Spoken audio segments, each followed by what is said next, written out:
Welcome to another edition of the channel's Mailbag.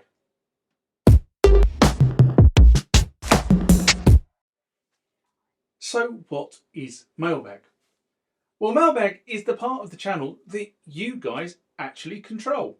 It's based on comments, questions, general feedback that you guys leave either on the YouTube channel, the website, or through one of my social media feeds. Mailbag contains what I think the answer is, what I think my view of the comment is, or sometimes, I just throw it out to the wider audience and say, what do you guys think? That's what Mailbag is. So let's get in to the first mailbag of this session. Remember, like, comment, subscribe to the channel. Go over to Instagram and follow me there. Go over to Facebook, follow me there. That's where the normal notices are. And consider becoming a Patreon. Not sure how to pronounce this username, so I'm going to say AS Germelberg. I think I'm just going to say AS. And this was in response to Cool Chronos 3 touchscreen, much screen quicker, Yamaha KX88 preset reuse. A mailbag I did in April 2025. And AS writes, I have a Roland D-70 and somehow the keys are transposed one down. And I have no clue how to transpose it back. Can you please explain? It would help me so much. Yeah. Anybody who's owned a D70 and looked for the transpose key will be surely disappointed because there is not a transpose key on the synth itself. That confuses a lot of people because they go, well, especially if somebody has transposed the keyboard down or up a couple of semitones, then you can't work out what the hell's going on. And the reason why that is because for whatever reason, Roland decided in their infinite wisdom that in order to transpose patches up and down, you actually had to do it on each patch or each tone individually. And you can actually transpose them up or down 2 octaves. Now, the whole idea of this was if you did it on a patch by patch basis, you go into the edit patch function.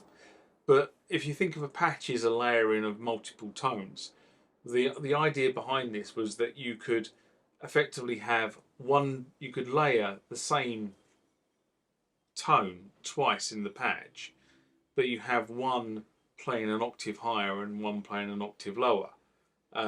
So you kind of got the harmonics of the octave.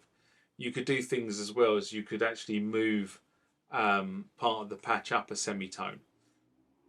So you were playing one sound which is a semitone higher.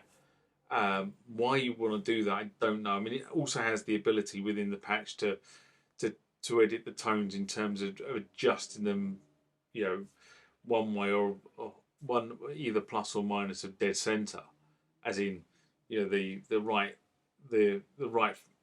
thing for C is this, and I'm just going to nudge it up or I'm going to nudge it down a bit, just to give the sort of a bit more width to the sound.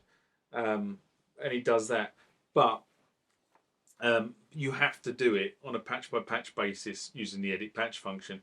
And I've just made a video on that actually, which probably will be published to the channel later this year, unless you're a Patreon member, in which case you'll see it sooner. So there you go. Next corner question comes from Ivor Fritt of Hansen. And this was in response to, I haven't written down what it's in response to, Naughty John. And Ivor writes, I am to get a KX88. That's a Yamaha KX88 controller keyboard, which was one of the original controller keyboards.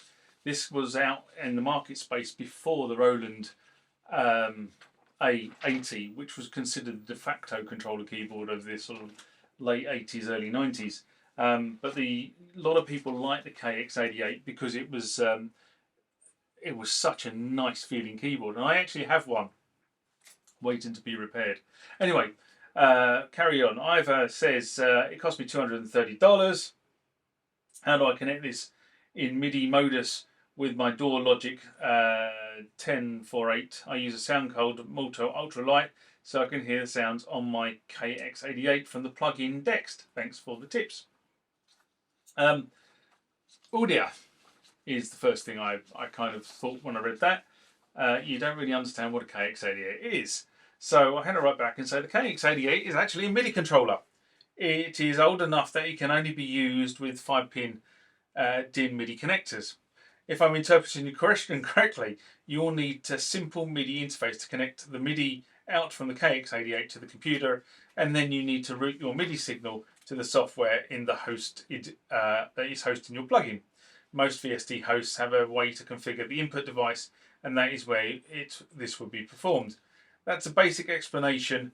Obviously, there are other configuration parameters, but this should get you up and running. And Ivor wrote back, I have a MIDI connection with a USB into the end and 2 5-pin MIDI in the other. But I also have 5-pin MIDI cables too. I run Logic 1048, said that. Want to use it with my VST library, said that. Played out my KX88, can't do that. It's a MIDI keyboard, it has no speakers on it. So that I can hear my sounds being played on the KX88. MIDI channel from the KX88 should be. I know I have to do settings in Logic. Yes. Okay, thanks for guiding me. This is a great master keyboard. Toto used it a lot. Cassiopeia from Japan used it a lot. So I kind of had to go back and reiterate the comment. The Yamaha MIDI KX88 does not have any speakers in it or any audio outputs. It is a dumb MIDI keyboard. If you want to play VSTs via the Yamaha KX88, you need to hook up an audio interface to the computer and route the VST through Logic to play through the audio interface, and then speakers that you're using. I hope this actually makes sense. And he didn't respond after that, so I assume he got the message. But, you know, the thing is, MIDI controllers are exactly that. MIDI controllers control the MIDI. They do not have any audio interfaces and tend to be quite light, unless it's called the Roland D-70, which is built like a tank. Probably made of second-hand Sherman tank, I think, because you need 2 people to lift the thing. Whereas modern MIDI controllers, you can literally put them on an 88-key keyboard under your arm and just move it around quite easily, apart from the length and the width, which make it a little bit awkward. But actually, from a weight perspective, it's not that bad.